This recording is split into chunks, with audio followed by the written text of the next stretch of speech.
coaching starts now. You know what I mean? I'm like, so good. And I'm like, yeah, but coaching isn't, like you told me after the seminar, you'll start coaching me. And he goes, yeah, but the intentionality is you've now sewn into it.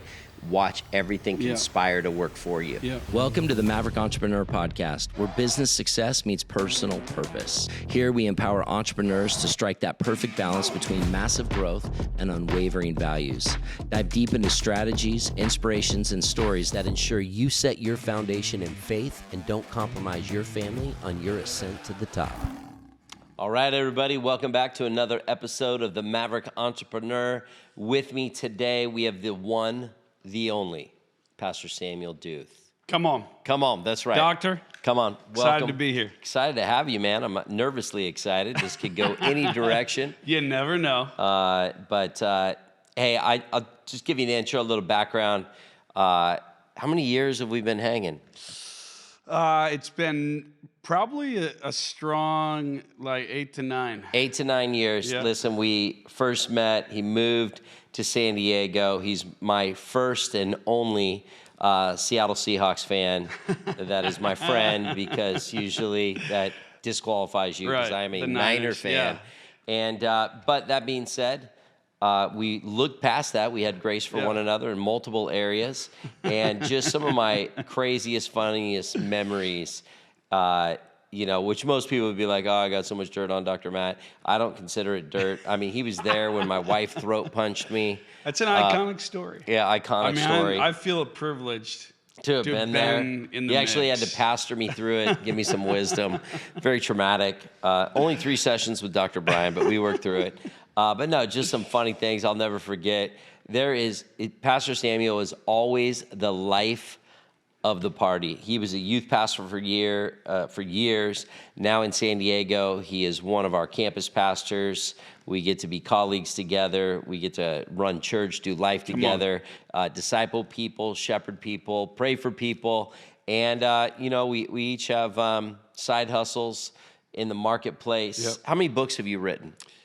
We just passed 15. 15 books? Yeah. That's amazing. What I love, your one of your books I have right here that I want to talk about, it's the staple that started you. Yeah. This is called Following Jesus. How many different languages is this book in? That's in 5 different languages now. And how many different continents? Well, 6 world. to 7, it's around the globe. It's been really fun to see what God's done with that. And basically, churches get this book, they buy it, and they give it out to every new believer because it is like the intro about prayer and worship, the Bible, water baptism, the Holy Spirit, the church, sharing your faith, sharing your faith. That's it, face to face. Face to face, however you want to do it, and loving people. And this has been one of my favorite books. Matter of fact, I will tell you, just someone that's been a Christian a long time, when I read it, I was like, I overcomplicate things. This book helped me, and it's not that it's written Forrest Gump style, but it spoke a language to me that I go, you know what? I am trying to make this thing way more complicated than it is. This helps lead people in such clarity. Awesome. It's one of my favorite books that you've written. Thank you. We'll get to it. That was, honestly, in the writing process, that was like a fight because, if you've been a Christian for a while and you go, okay, I'm going to write a book about following Jesus. It's getting like your deep. brain's going to think, there's a million things you think of, to put in a book like that. Yeah. So the fight to kind of keep, just what's the absolute kind of essentials I need to say, rather than every concept that you keep kind of going, I'm going to put this in. No, don't do it. Yeah. Which is always a fight in a lot of things that we do, right? Is to clarify what's the purpose, what's the focus, how do we get it done? Well, I think about how many people have been impacted. How many copies have you sold with that book? We're over, we're right around 500,000 with the impact between. When you sell the 1 million, languages. what are we going to do to celebrate? That's a great question, but it feels like, I don't know, some type of We're definitely going to go golfing. Hawaii, golf. Yeah, golf trip seems necessary. Before we get down, I could already tell I'm going down rabbit holes. But I want to say this book, this has been, I probably give you the hardest time for this one because you're pretty much becoming famous off ripping off the Bible, which which is funny. Yeah. But he wrote Am 50. I plagiarizing the Bible? You're plagiarizing the Bible, probably. He's just taking his favorite verses, 52 Bible verses for men. There's 52 weeks in a year. If you didn't put that together, I'm just helping you here. But I love it because you just go through as a man. This is just some devotions, questions, and some confessions based on a verse, and 52 of them. Yeah. So it's like, you know what? Anybody that wants to know the Word of God can get it right here. And you have 52 verses for, we have I mean, for this kids, is what I go. For kids, for youth, for women. on hope. On hope. Yeah, He's writing 52 verses for golfers. Yeah, come on. You know I'm working on that one. You already know I'm working on that. Thank you for bringing golf Every into time it. he preaches, I'm going, oh, here comes another 250 verses for something. 52 verses. Well, you know what? From a business standpoint, obviously, it's the driver is to help people understand the word and apply Totally. it. From the business side of it, I really, when the idea came, then I was like, God really kind of challenged me to basically chicken soup for the soul this idea. It's true. Because you remember, he wrote literally chicken soup for everybody's soul, every single thing. You know what I mean? One, yeah. And so I really felt like it's like a two-part deal. Not only is it hitting all these topics, is it a great kind of from an industry standpoint, it's also great for me because it forces me to really dig in on a particular topic for a specific group of people. But if I bought all your in. 52 verses books, you're not just changing the cover. No, I'm There's not. 52 No, I'm not. specific It's verses. absolutely fresh.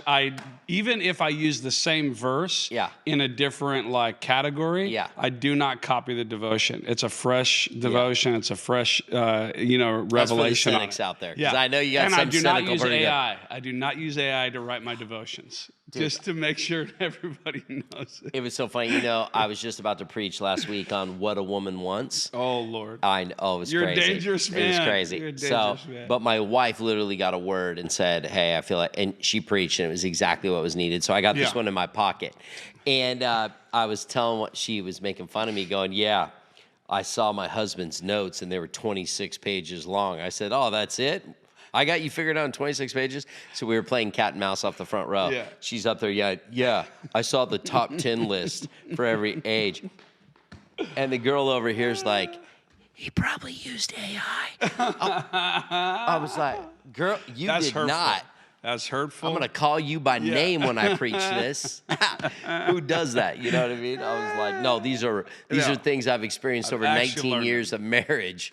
I have a tip of what I've heard of what a woman wants. That is so funny. Whether it's 100% truth, I'm not going to Google it because I don't care. This is called real life experience. Real life experience. So what you're saying is this is real life experience. It's real life experience. And with the what a woman wants, whatever you preach this year, it's different next year. Because that's the thing about women, right? When you think you found the key, just kidding. That was yesterday's key. The key is now lost. The combination has changed. There's new locks on the door. Yeah, because are we ever going to figure women out? Nope. Yeah, and guys aren't the smartest. No. And I think it's actually God's design. I used to be super frustrated by how complicated my wife is or that women are. And then I really felt God say, actually, I designed it that way because women are unconquerable by their husbands. And God designed us to conquer, right? So our goal, we're in a perpetual state of having to conquer and figure it out and take dominion. Right, take dominion. So our wives we will never fully be able to figure it out. That's a revelation. Yeah, have you preached on that? I have, and it's in our book on marriage. On marriage, of course. There's a book on marriage. You know, I think it's hilarious because you must have married a saint. Because if I golfed as much as you, I would be. You know, they changed my name. I'm constantly. What would they change your name? It would be something like Dr. Matt the Eunuch. I will say I ride a dangerous line. You know what I mean? I ride a dangerous line dangerously. in golf. Yeah. Where's Pastor Samuel? Yeah. On the course again. On the course. But maybe I would be too, because why don't you tell everybody your claim to fame right now? You just started golfing. I mean, I hate to bring it up. No, you're going to have to bring it up. And you don't hate it. You don't hate it. Listen, it was a cool 72 degrees day. Oh, you dear know Lord. I mean? Just pop the Band-Aid off. Just tell them. I got a hole in one, and we're 3 years into golfing, and it was a fun moment. I had witnesses. I would say you're less than 3. You started, but then I saw a switch in you. I saw like a, and I go, uh-oh. You got bit. And you have now become You don't even look the same. Oh. You can't even preach without a golf reference. No, I can't. You can't talk to someone unless you throw the word golf in there, white ball in there. Hey, let's go hit ball. Yeah. You Yeah. are like, It's a part of it's it. just who you are now. Yeah. You've changed your identity, which is my remarkable. kids said I'm in a golf era or golf phase, and I said, "Is this gonna last a while?" I said, "It's probably gonna last a while." Yeah, you're into it, man. And the thing is, So it's been fun. You're, like they call you the Labrador of Awaken because you're so much fun to be around. But you are even pulling golf critics that hate golf into golf. Yeah. Somehow It's working. Now, Somehow. if you get Pastor Colin Higginbottom to golf, Oh. you are anointed. Is that it? I mean, he Is hates, that- like he will. okay. The Let's see what inside the joke Lord can is, hey, do. Dr. Matt, I know you're not passionate. Like, let's forget these guys. They can't get me. We play real sports, and I love him because he's so funny. I can relate to him, but I'm like, oh, if Pastor Samuel breaks anybody, right, let's see. If he breaks Colin Higginbottom, you are the master. Then it's official. Pastor Jurgen preaches and can preach the gospel. You're like that, the gospel of golf. Well, hey, that sounds like a book title. Oh, here we go. Here we go. It will be. But I think it's fun. You got a hole in one, which is I don't know anybody else that's my personal friend that's got a hole in one, and they've been playing for years. Yeah, it was funny. I got a lot of love and also like passive aggressive hate from golfers who've been golfing for 10, 20, 30 years. They're like, oh, it's so great. Hey, I've never gotten one. What about the CEO of Callaway? Has he ever got a hole in one? You know what? I actually haven't asked him. You haven't asked I him? haven't asked him that. We're friends with him. He That wasn't the congratulated him. I'm going to go see him today. I need to, I'll ask him. You I'll got to ask ask him. Yeah, That to me that's is gonna burning. happen. I just thought of when you got one, has Pastor Jurgen ever got one? Yeah. Oh, has Callaway got one? Yeah. Oh, has this guy got Well, one? Schneider, I said, have you got one? He goes, I've had 6. I was like, okay. Oh, really? Peter Schneider, yeah. Okay. Yeah. He actually Yeah. came to mind. Yeah. Okay, this is good to Yeah, know he- because there's a few that now have had I them. have a bar. Yeah. And there's a I few. am determined to beat the hole in one. So the day I start playing, which I'm going to have my party coming out pretty soon. Okay. But the day I start So you have a playing, golf I'm coming giving out myself, party. now that you said, a 3-year window to get a hole in one. Oh, Because boy. I have to say, Oh, boy. oh, no, I'm coming hard, man. Everyone's like, why aren't you playing? I said, because I'm not playing until I know I can beat around. Oh, my gosh. I'm not getting nervous. I'm Come not on, we getting the gotta pink play cocktail. soon. No, November 1st is my coming out party when I start Okay. playing, but I'm going to be Okay. very strategic where I play, who I play with. I will not be taking home a Cosmo. And if you don't know what that, don't worry. Whoever loses, they have to take home. He won the Cosmo trophy We've last year. we've now called it the Cadillac and Cosmo. So the winner gets the Cadillac Margarita, the loser gets the Cosmo. And Okay. Anyways. Hole in one, bro. Hole in one. That's right. Now let's get to some practical Okay. stuff. There is some stuff on my agenda that I do want. I don't want this to be entertainment, which is in. Remember the time you went flying down my pool slide? You knocked yourself out. I did. It was a wild time. So, there's this thing called the pump factor, which is called enthusiasm greater than ability equals injury. Wait. Say that formula again. Enthusiasm greater than ability equals injury. So the pump factor, you have pumpies and you have pumpers in the sense of those who get people to do the things they shouldn't do and those who are susceptible to do so. In this moment, I come to the house here. There's a big post-emerge men's conference gathering. I'm a little late to it. I show up late. Dr. Matt's like, everybody who came in already went down the slide. And all the men are like, Samuel. Well, when you have 50, 60, 70 dudes chanting your name, you're doing whatever. You're going. At least my personality is youth going to do pastor it. in you coming yeah, I'm out. like, all right, well, I got to send it. I had shorts Bro. on. I ripped my shirt off. I get up to the top of your You slide. full send. I push so hard. It's dark. There's no lights out. I'm head first. I don't even go normal. I go head first. It's a 60-foot slide, by the way. 60-foot slide, and at the very end, it Has takes a a turn. bit of a sharp left turn, and I didn't really know that. I'd never been down it, and I go, my head just Dude, it sounded like knocks- a watermelon smashed on the just concrete. hits the side. It flips me over. I wake up as I'm coming out of the slide. And I think the water something woke you woke me up because it's a little cold. Thankfully, I didn't die. Bro, we all jumped in the pool. I mean, I literally had a moment of Yeah, I was like, oh. Pastor Samuel Anyways, went full so send. You went down I got hyped. legendary status. I got hyped. Listen, everyone still talks about it. I'll have dudes that were there that night that come over like, bro, You remember that? remember that time when Pastor Samuel went down the slide? I'm like, dude, how are we ever going to forget? Send it. I'm going to send it. I call it the That's- watermelon crawl. That's a song. Hey, so Okay. that was funny because you're like that. I love the fact my wife called you out on a handstand competition while someone was preaching that night. and I think my wife was preaching. My wife, who is Texas State champion tumbler, does a handstand. I'm thinking, see, Pastor Samuel does handstands? Oh, dude, he handstands. I've been trying. Do you know I've been trying for the last 6 months to do a handstand? And no, I have a trainer now, and I have to go 1 minute on the wall, and I only can make it right now, still today, 36 seconds with my feet up against a wall because my shoulder, it's full on shoulder strength. It's major. So, dude, I have more respect for you. Here's the deal. Your whole workout routine's not based just on beating me in golf and in a handstand, is it? Well, I'm a goal setter, Pastor Samuel. I set goals, and I'm very visual. I signed up for the goal setting. Yeah, that's right.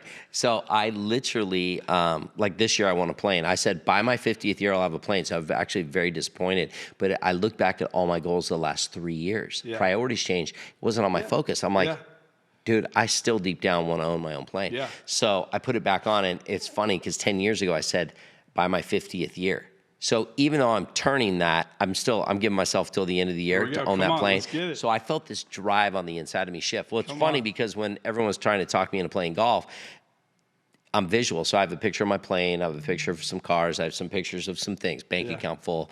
I carry around in my Bible, this, $1 million bill. I'm just a visual guy. So I literally go, who do I definitely want to beat? So I had to get a picture of you. So you're on my goal setting vision board. Yeah.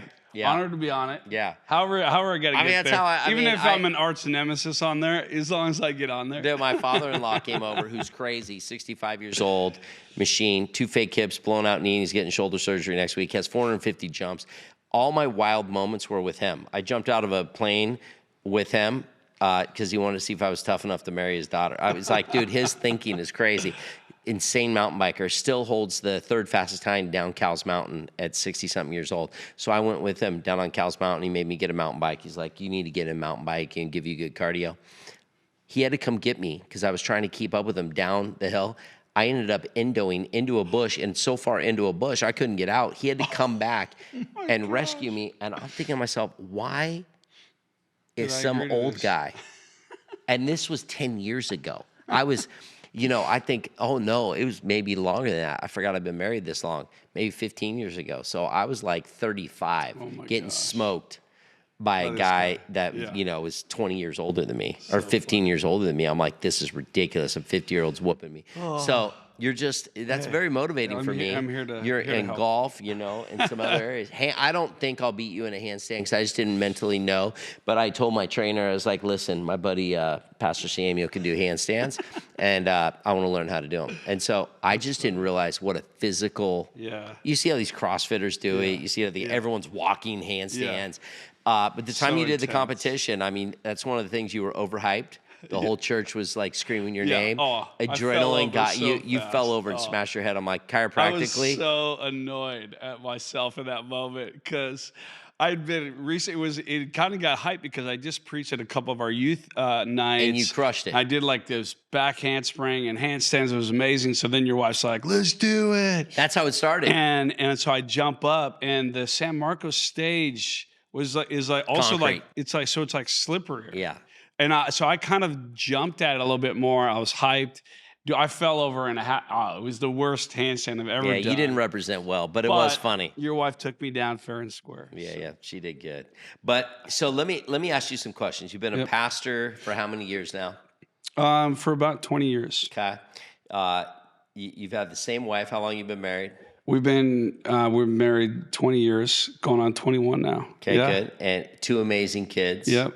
And you've written how many books again? 15. 15 books. So you've seen things. You've been around a thing. We get to shepherd a lot of people. Yeah. I would love to just ask. So there's a lot of people that want to write a book. They maybe have some expertise or a thought or an idea. How should they get started in getting pen to paper, or how do you execute like that? Yeah. So good. Because you motivated me there too. Yeah, absolutely. Yeah, you've been dropping books like crazy. I'm about to drop 3 more, man. Come on, let's go. You've got me I think a lot of it is if you have the idea, of what you want to write. First of all, I think it's important to know that unless you're trying to write some sort of like biography, life work, where you may just write it one time, that's one thing. But if you probably got different messages, different content in you. First of all, don't try to write everything, all the ideas all at once. You Break it up consult, into you help groups. people and you consult Yep. them. Like how would they, but you can take them on the journey, right? I mean, first of all, I've written a bunch of just like simple blogs, free blogs on our site, samueldeuth.com, where you can walk through my book writing, publishing process. We're going to put that down below too. So bunch of different ways that you can find kind of free resources or other courses that I have to help you with it. But I'll give you some of the basics on it because if you've ever like done speech class, or if you've ever preached, or if you've ever done any communication, we're like, all right, what's my topic? What's kind of my introduction? Here's my 3 points. Here's my conclusion, right? Whenever that basic outline to kind of writing some type of message, or over the years, because, I never thought of myself as a writer. I was just, okay, I'm a preacher, I'm a pastor, that's my thing. Well, what I didn't realize is I was sort of basically writing outlines to books for years in the short form of my messages I would write, right? And so what I started doing is realizing that a book is just a long preaching that I'm doing, right? It's just a longer message in similar kind of outline form. So then what I started doing is instead of starting to write a book, because writing a book is like the eating the elephant idea, right? It seems so massive. It seems so difficult. I could never do it. I started a chapter and I just never finished my book. A lot of people have that story. What I try to help people do is start by writing your table of contents, not trying to write your whole book. So literally just go, hey, if you've got a message, it's on family, it's on business, it's on real estate, it's on parenting, it's on golf, whatever it is. Yeah. And you go, okay, what would be like my chapter titles I want to write? Maybe initially you indiscriminate, you just write down, try to think of 10, 20, 30 things that would be big rock type of ideas that you would need to try to tell somebody if you're going to write a book about it. So initially just brainstorm, brain dump, you're just writing them all out. Then I would say try to narrow it down to what would be out of all those the most important, like 5, 7, 10, up to 12, maybe at the most in my mind, of things that I would really want to say. Yeah. Now, some of those may kind of morph into the others, right? Yeah. You may start with 30 and go, actually, those two are kind of like similar. organizing your thoughts. Organizing your thoughts. And so you basically, once you get it down to maybe your favorite 7 things, 10 things, those are basically like your chapter titles. Then initially, before you start writing anything, you put them in order. What's the flow? You want to have a good logical flow. Does this feel right as chapter 1? So once in this more 60,000 foot view, I kind of have the main big things I would want to say, and in the order I want to say it. Then before I start writing, I actually go to step 2, which is now I'm going to do 3 like bullet points underneath each of those things. Again, I'm not writing, I'm creating a skeleton right now. I'm creating an outline. So I go from 60,000. How long does this take, now this I'm zeroing process? in. Well, I mean, I think technically you could probably, if you've got something you want to write about, you could probably do that in an afternoon where you're doing the initial brain dump and the initial outline of just this skeleton. And once I get those 3 bullet points in the skeleton, that's my overview of my book now. I make sure before I go into writing, I like to order. And sometimes I might go, actually, this sub-thought on chapter 8 makes more sense in chapter 3 now that I'm looking at it. So before I start writing, I've got this outline ready to go. Now I can start writing. And what that helps, it actually helps eliminate writer's block. I think you'd help a lot of people eliminate writer's block if you would just coach them through that. We get stuck in our own thoughts. You actually said a few things, and I remember getting clarity, and I go, wait, I can't. Oh, I just switched this up. Because we don't know where it goes because we've never written a book before. You haven't written a book? But and with the outline, then you should be a full-time coach in that area. I actually love helping people write and get messages out. I actually wrote a book on how to write a book because I had so many people asking me, how do I write a book? It's true, because I know so many people that go, I started want to. Even Weatherford told me. And I go, oh, this is what Pastor Samuel said. And he goes, oh. And then, and he busted out a book in like 30 days. So what happens then is here's another little thought on it. Write a little bit every day. I think a lot of people try to go, I got to do writing weekend, writer's retreat, or I'm blocking out 8 hours. It's like, I do not recommend that strategy because it can really get in your head and you're like, you get stuck on stuff. Yeah. Versus, man, if you just say, hey, I'm gonna write 30 minutes a day, you might think that's not a lot. You'd be shocked how fast you can write a book 30 minutes a day. Content will start coming. Really? And then you can jump in between. If you're like, today, I don't feel inspired on chapter 2 today, but chapter 10 is jumping out at me. And I got fresh ideas on that, right? So that concept allows me daily to jump People that in and are out. linear, that just mess them up. Yeah. But for the linears, to encourage you, you've already created your skeleton. So you're not going to get chaotic. Yeah. It's going to keep your content organized. It just allows for inspiration in the moment. And for the chaotic people or the more creatives that need fresh inspiration, you can also feel confident, hey, this book is not going to get out of control because I've created an outline for it. Oh, yeah. That is gold. So hopefully just a couple simple things. Yeah. And that will, again, you'll start building content faster than you realize. You'll put it together. A lot of great self-publishing or publishing tips and ideas so that downloads and free stuff. So whatever can help people, grab onto. That's a freebie. And you're welcome. Yeah. Now, can we change another gear? Yeah, let's do it. One thing that I do respect a lot about you is because a lot of people say they're coachable, but I coach people. You know what I mean? I know, you know. Yeah. And no one thinks they're negative. Everyone thinks they're coachable, all this kind of stuff. But I remember when we were first hanging out, and this is going to be about this book that you just released, which I'm so pumped that you did it. Yeah. Pastor Samuel wrote a book called The Power to Create Wealth. Yeah. And then what you did was you interviewed a lot of people that I know or friends with just on certain things. Why didn't I get interviewed? Just out of curiosity. I just want to couldn't know. get on your calendar. Is that why? Yeah. Freaking, But guess what? Who am I firing? Who am I firing? This can be a part of that interview. Oh, this is that interview. I don't want charity. Yeah. I don't want charity. You're going to be interviewed, but you're also highly quoted in the book because you're talking about coachability as I really talk about the importance of needing a good coach in there because we all get stuck in mindsets. We all get stuck in money blueprints, which is terms we like to use. We'll throw it around. Teaching my, you know what I mean? And so I absolutely love it. And my wife finally got honest about where we were in our finances. She's breaking down, crying. I'm out of town. I get a call. Hey, I may have got kind of honest. I was like, okay, cool. I text Dr. Matt. Hey, I guess you and my wife chatted. And he goes, yeah, training starts now. Step 1, read Secrets of a Millionaire Mind. Well, here's what happens is we were friends. And you had moved down. Pastor Jurgen said, hey, why don't you hang out at their campus at the time, which was at Bressie, which now you run.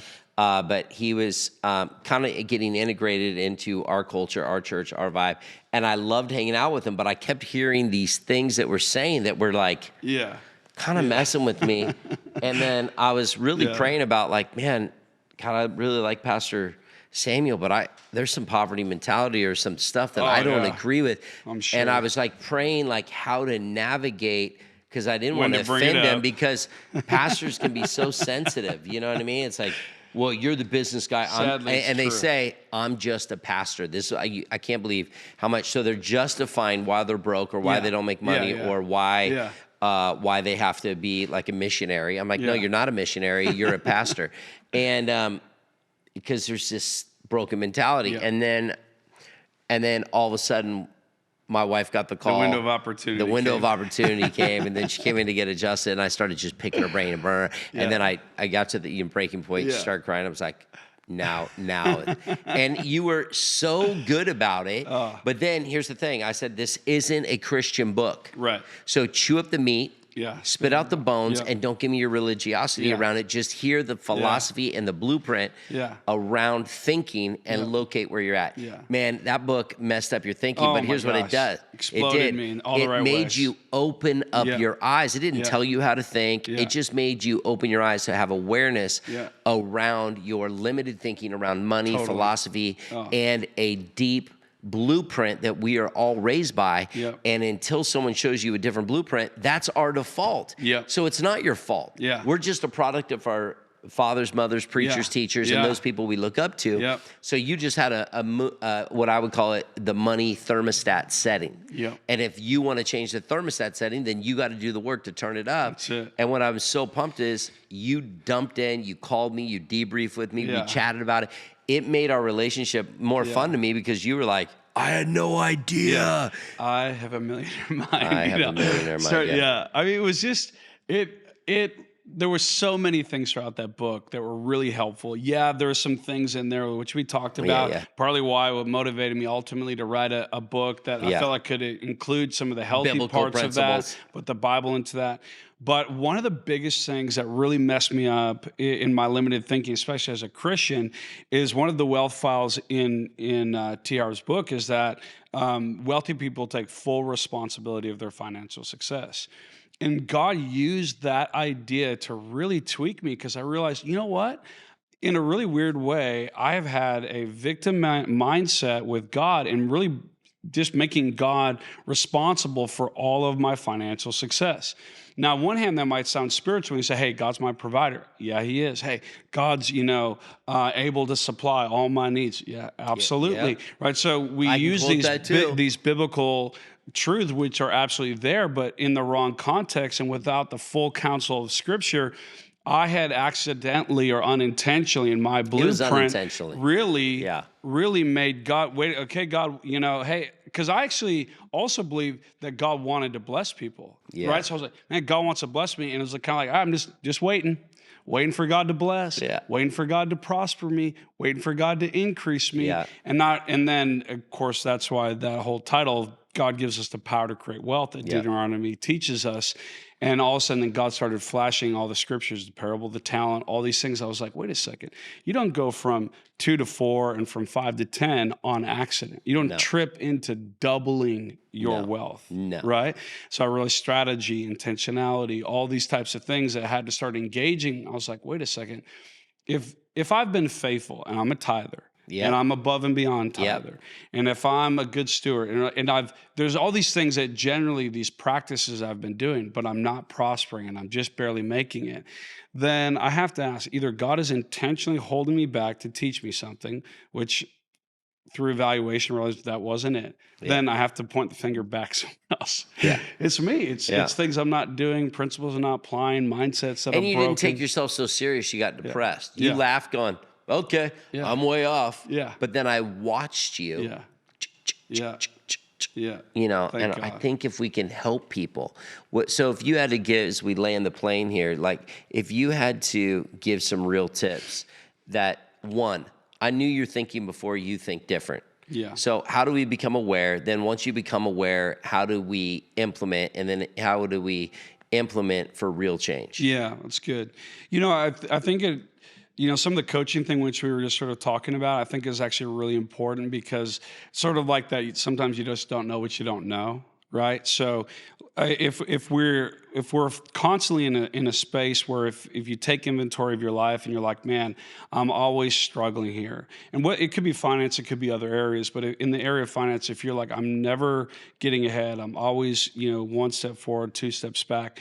You've got to get honest about where you actually are, and that something's probably broken. I remember in our conversation, which I referenced in the book, I remember you saying, because one of the broken languages I would always say, which is sort of Christianese / poverty, was like, hey, it's a season. I'm just in a season right now. Man, I know it's a struggle, but man, we're in a season. I remember you say, okay, hey, how long is a season like in the natural?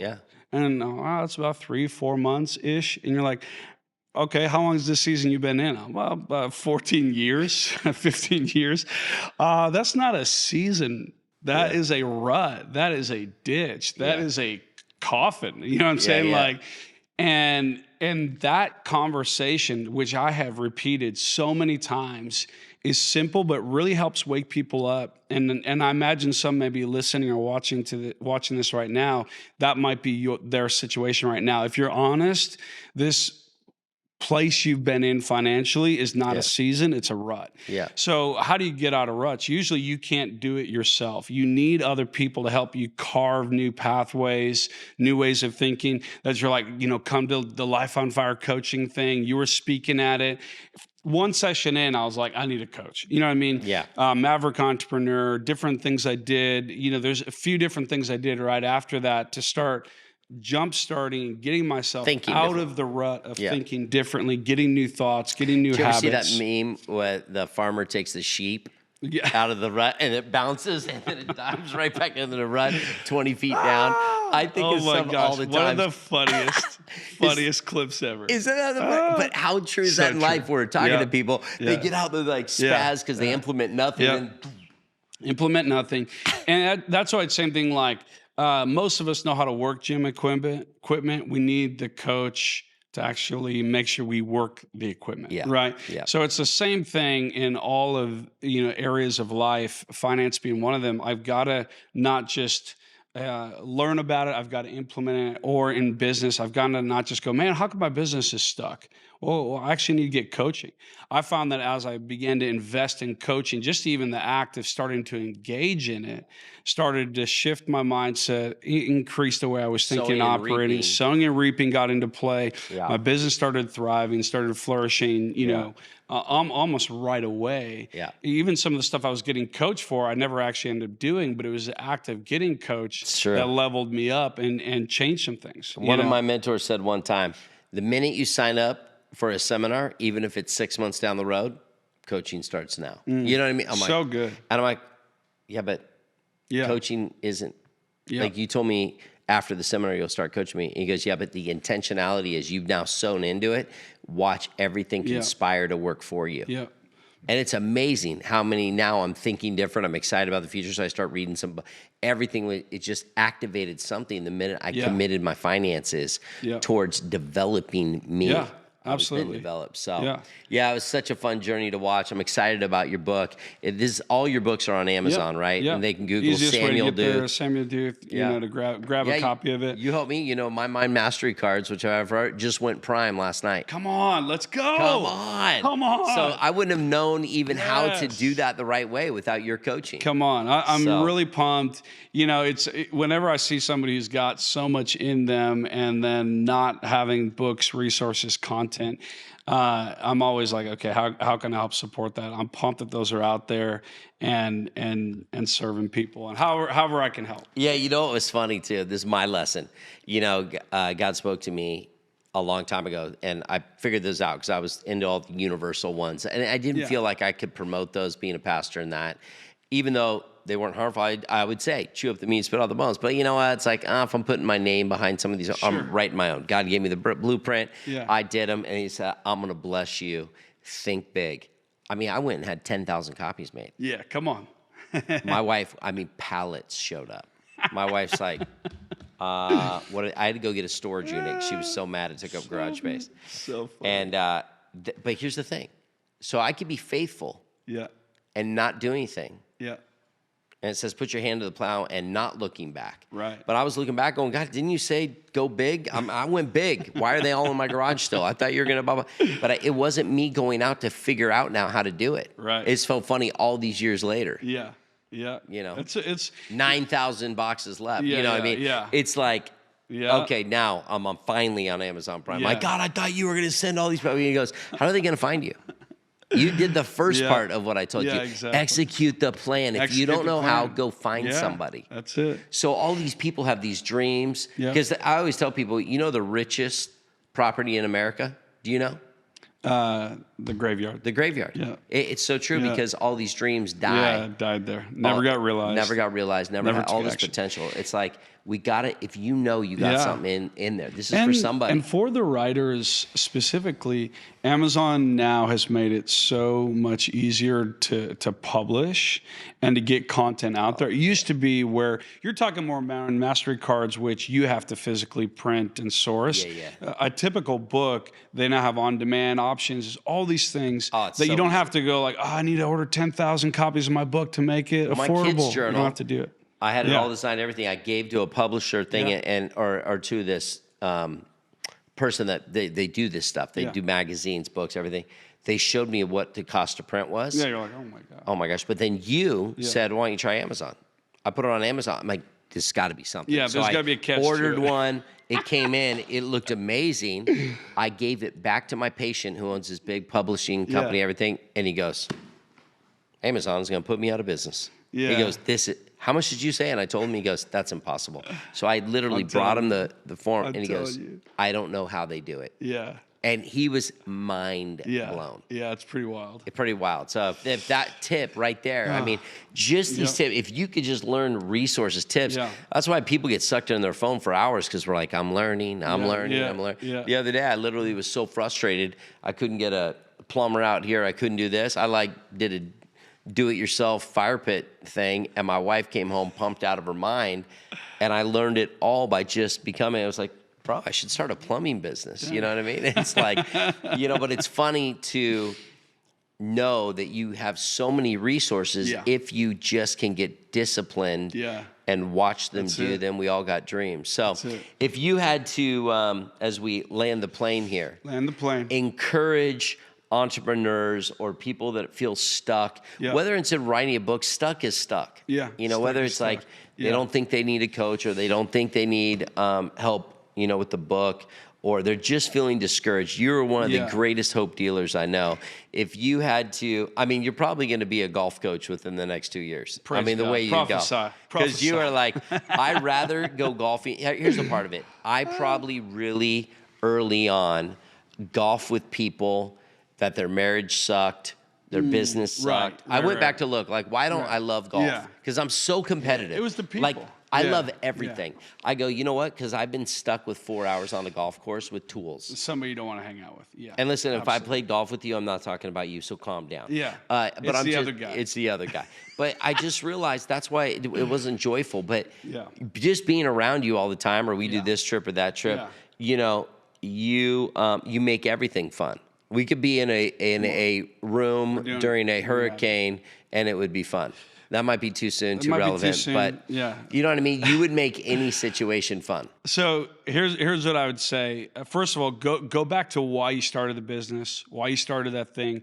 Because a lot of times, right, the distance between that vision, the passion, the spark, the word from God that drove us to that thing in the first place, the further away we get from that starting point, we start losing hope, losing, the passion to drive through those difficult seasons. So I think we got to be reminded consistently why I'm doing this, who's it for, what's the win, what's the why, all those types of things. That will be an important part, because if we lose sight of that and let go of it, right, that's going to take us off course. Then the other thing is, if we're stuck, we got to get conversations going. We've got to get with coaching.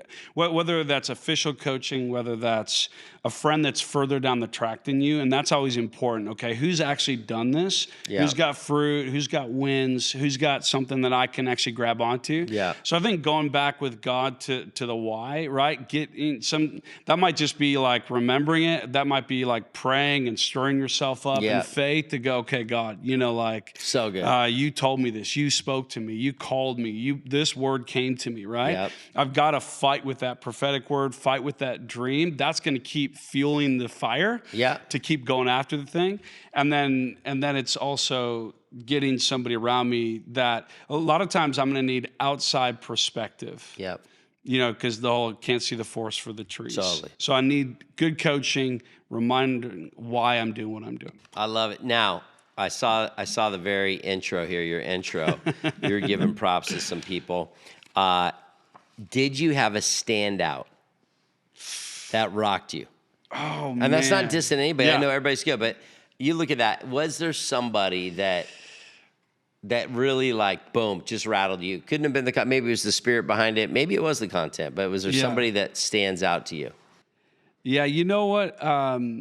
Man, there really were so many, but I had, man, I honestly felt like Mark Nelson, one of the guys, is a great real estate investor, was powerful. Vance is a creative. He was fantastic. But I had an epic privilege to interview Rabbi Daniel Lappin. Oh, you got him. I got to interview him. I reached out to him and I got an interview. His book changed my life. Honestly, I reference his book so much in this, and I told him that he was such a great interview. He was Really? Oh, he was the rabbi. He was fun. Bringing the Old He Testament. was easy. He was and brilliant. Really, really powerful stuff. Some of his stuff on business, on kind of wealth creation is mind blowing and really, really. He was a huge resetter of mindset. What was his book? It was the biblical principles of From the money, Bible. From the Bible about money, though. Yeah, biblical principles. I got to from the pull his Bible. book back up. I read it like Yeah. 7 years ago. Yeah. He's got a few different books around that, obviously, but What he was was your favorite? amazing. Well, Business Secrets of the Bible. That was the one. Yeah. Oh, That one absolutely messed wrecked me it. up. And one of the things to encourage those who are creating wealth, creating businesses, they're adding employees. One of the things the big thing for him that I love that he would say is businesses have to stop thinking they're only being of value to society when they give to build a park or when they give to a need. No, you're employing. When you are creating wealth for people by raising people out of poverty, by creating jobs, creating resource.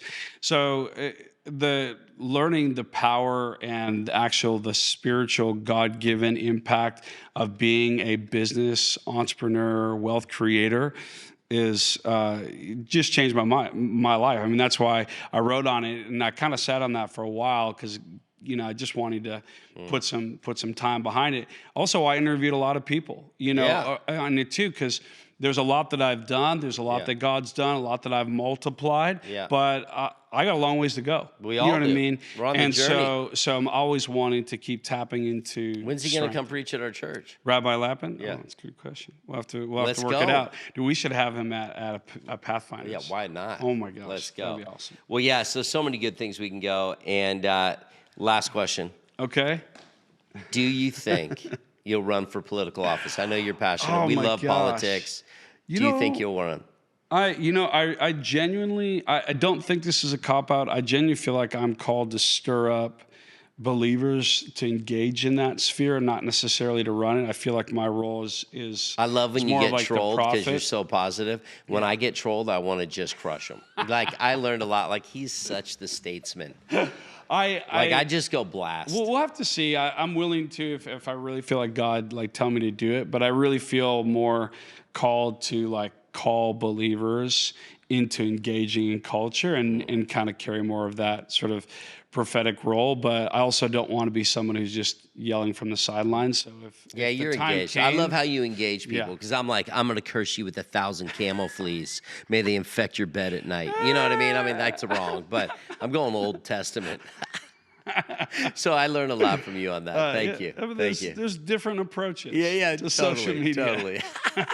Anyways, well, listen, this Thanks has been a for great having me episode. on. What a fun time. We'll have to come back and talk many things, politics, especially after this next season, Oh, boy. how things Hello. go. We might Come have a on. lot to say. Come on. So, hey, God bless every one of you. Always stir up that hope dealer on the inside of you. Don't be discouraged. Be encouraged. Find your joy. The joy of the Lord is your strength. If you got a book, or something in you that you want to get the pen to the paper to the public, man, I'm going to tell you, check out SamuelDeuth.com. If you're not registered for goal setting. How's goal setting been, by the way? Dude. Oh, you're My goal setting you're- seminar. How was it? Dude, honestly, the practical how-tos, the steps that you walk people through, the different resources that you walk away with to actually put it to paper.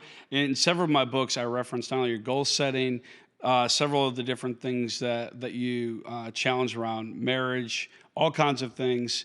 I highly recommend get involved, sign up, be a part of it. If you've been in the same place for a while now, that's that whole season versus rut. Do not stay stuck. Jump in, sign up for this, not only this Maverick Entrepreneur coaching program, but also the goal setting. It'll be transformative. That's awesome. And I didn't pay him to say that. And I'll say, I would want people, it's never the same. I always try to make it better. We're doing breakouts this year. But what's nice. really cool, I got a lot of feedback. did some stuff, and no one knows this. I'm announcing at goal setting. We've revamped my entire Maverick program. Instead of the long, slow role play, it's going to be 4-month curriculum, super intense, deep Awesome. dive, and got some very interesting things that are coming out with that. Because if the proof, meaning if I don't see the fruit in people changing their lives, I don't want to change their life over 4 years. It took way too long. It didn't feel congruent. I was like, no, they are going to get full drinking out of a fire hose 4 months and step along the way with progress. So that's leashing out in 30 days. So. This is probably top secret information. Dude, I didn't even know I was going to say it, but oh boy, it's happening. Come on. Well, anyways, God bless you, man. Thank you. And we can't wait to see your next book. And hey, everybody, start taking bets. Who's going to get another hole-in-one first? Is Pastor Samuel come on, or is Dr. Matt come on, doctor, going to get the hole-in-one before he gets his man. next one? Oh, and I'm gunning for it. Stay tuned. And thank you for watching The Maverick Entrepreneur. come on.